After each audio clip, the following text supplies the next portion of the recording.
Hola chicos, bienvenidos a la clase o cápsula número 5 que trata acerca de la Guerra Civil Española. El objetivo de hoy día es comprender la fragilidad que tiene el orden mundial del periodo entre guerras y el enfrentamiento ideológico que va a ocurrir como antecedente de la Segunda Guerra Mundial. Debemos recordar que durante este periodo, en el caso de Europa, se va a vivir una llamada paz ficticia. ¿Por qué razón? Porque los acuerdos de la Gran Guerra van a dejar cimentado en cierta forma el camino para una próxima guerra. Esto implica que no están lo suficientemente claros ni son lo suficientemente objetivos y por ende van a surgir muchos conflictos entre los países perdedores y los países ganadores. La mayoría de los conflictos bélicos que se van a situar en este periodo van a provenir, mejor dicho, provienen de la distribución territorial de los acuerdos, donde algunos países van a recibir amplios territorios y otros no van a recibir prácticamente nada. Por otra parte, Alemania va a estar sumida en una crisis económica profunda, producto de los gastos que se llevaron a cabo en la Primera Guerra y también las enormes reparaciones que tiene que pagar a los demás países.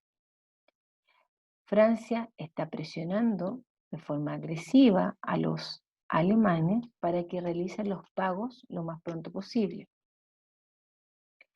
A estas graves dificultades económicas e inestabilidad política se suma que en el caso de los países derrotados va a ser aún más profunda.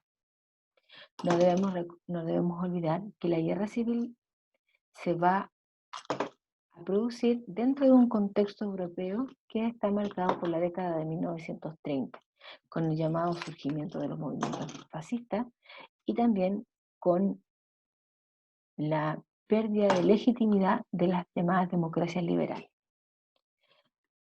De este punto de vista, los países tales como Alemania, Italia y Japón van a transgredir constantemente los acuerdos del Tratado de Paz de Versalles. Y las democracias europeas, por lo general, se van a ver amenazadas por el ascenso de los fascismos y los movimientos revolucionarios que están influidos por la Revolución Rusa. Por ende, la guerra civil va a ser el resultado de una polarización entre un sector de derecha, fascista, que no admite la democratización real del país, y otro de izquierda que aspira a un gobierno, a un proceso más revolucionario. Acá en el dibujo que aparece es una crítica a quienes van a apoyar a uno de los bandos, en este caso al bando llamado falangista o nacionalista, que va a ser básicamente la iglesia, los más ricos, el ejército, los conservadores. Como antecedente de este proceso, debemos decir que España se va a mantener neutral durante la Primera Guerra, pero al igual que el resto de los países va a sufrir de inestabilidad socioeconómica y de polarización política. La monarquía parlamentaria que habita en España, encabezada por Alfonso XIII, va a ser incapaz de democratizar la vida política, que es lo que está exigiendo a la población, y de realizar algunas reformas. Para evitar una crisis mayor, en el año 1923 se va a instaurar una dictadura militar dirigida por el general Primo de Rivera.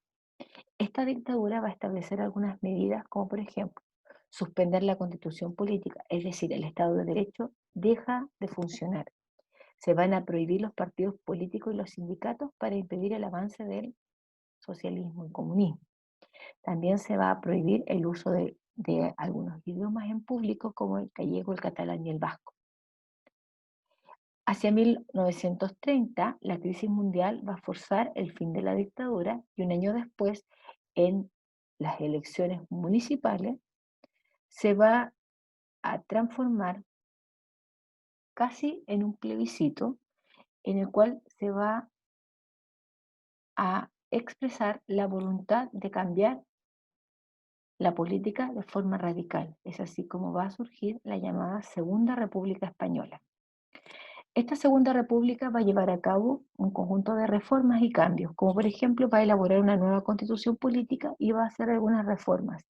Por ejemplo, la legalización de los partidos políticos y sindicatos, los reconocimientos de algunos derechos laborales, la formación de gobiernos autónomos en las regiones que de igual manera siguen las instrucciones del gobierno central. Cuarto, busca disminuir el poder y la influencia de la Iglesia Católica en materias políticas. Se va a llevar a cabo también una reforma en el ejército que busca hacerlo más eficiente y a la vez que el ejército responda a la república y no a un personaje en particular. Como sexta medida tenemos una llamada reforma agraria y una de las más importantes para nosotras las mujeres, que es el sufragio femenino, entre otras medidas que toma la Segunda República. Como se van a producir pérdidas en ciertos beneficios que tienen un sector de la población, en el año 1936 se va a producir un alzamiento de los militares que están opuestas a las medidas tomadas por la República. Estos van a ser liderados por Francisco Franco. De esta forma se van a dar una guerra de carácter civil porque quienes forman parte de la República no van a querer ceder los avances que han tenido y los que estén a favor de Franco no van a querer perder los privilegios que tienen. ¿Cuáles van a ser los bandos en conflicto? Por una parte, apoyando a Franco, van a estar los llamados falangistas, porque es un sector bastante grande, un grupo llamado la Falange, o nacionalistas, que son básicamente fascistas, que van a tener el apoyo de los sectores tradicionales y conservadores de la sociedad, como la iglesia, el ejército y los grandes propietarios. Además, a este sector lo va a ayudar Alemania e Italia a través de la entrega de armamentos, dineros, etc. ¿Cuál es la idea de este movimiento fascista? Básicamente evitar que el movimiento comunista llegue a España y se expanda. El otro bando en conflicto van a ser los llamados republicanos, que defienden obviamente a la Segunda República. Ellos tienen el apoyo del llamado Frente Popular, que es una alianza que incorpora a los comunistas, a los socialistas y a otros grupos republicanos para defender al gobierno. Y van a recibir apoyo, pero en mucho menor medida que los nacionalistas, de la Unión Soviética. En el caso de Francia e Inglaterra, esta semana negar a participar, y eso va a hacer que en 1939 se genere la dictadura de Franco y el término de la guerra. Se va a instaurar este gobierno hasta 1975, cuando muere Francisco Franco. Si nosotros tuviéramos que concluir acerca de este periodo, podríamos decir que este en sí se considera el primer combate directo entre los fascismos y las democracias. ¿Por qué razón? Básicamente porque en este periodo y en este proceso se van a probar todos los armamentos que van a ser utilizados en la Segunda Guerra Mundial. Y también la polarización que existe a nivel europeo se va a generar a nivel local. Y vamos a tener que España va a estar polarizada hasta que Franco asume el poder. Chicos, les sugiero que vuelvan a ver el video si es necesario y luego contesten las preguntas que aparecen en su formulario de Claro. Que tengan una excelente semana y nos vemos en una próxima oportunidad. Que tengan un lindo día.